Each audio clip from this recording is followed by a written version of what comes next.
Hello, my name's Tim. I'm a Methodist minister and naval chaplain, and I'm a Padre to 4-2 Commando here just on the edge of Dartmoor. I'm here in our memorial garden.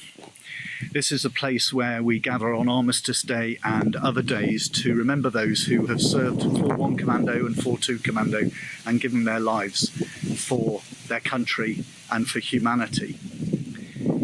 A few years ago, one of my oppos, Bill Gates, did a similar piece to camera from another memorial garden not far from here, which reminded him about Afghanistan and the guys that he had worked with and the sacrifices that they had made.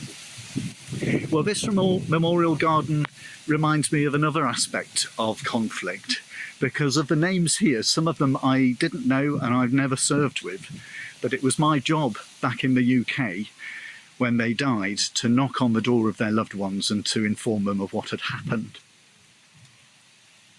I suppose there are multiple front lines in any conflict, and the one back home that families have to face can be as frightening and can be as relentless as combat itself.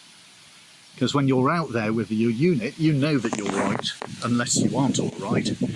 But back home, mums, dads, children, grannies, grandpas have no assurance any time of the day or the night that their loved one is well, unless they can hear your voice down a crackly satellite phone.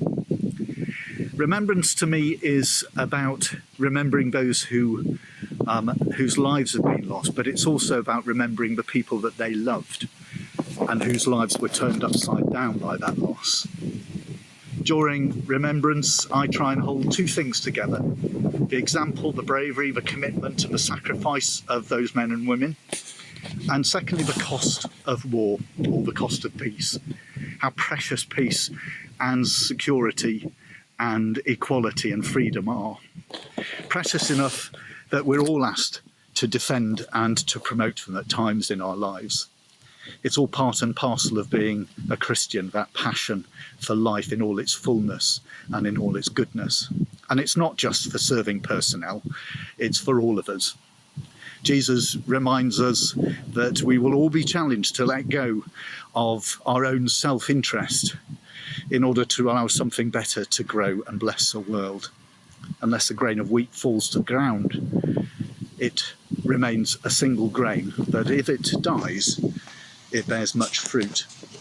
So this memorial garden, it reminds me of those men and women, but it also reminds me of their families whose lives and dreams fell to the earth. But also it reminds me of the fruit of peace and freedom that we enjoy and are nourished by each day.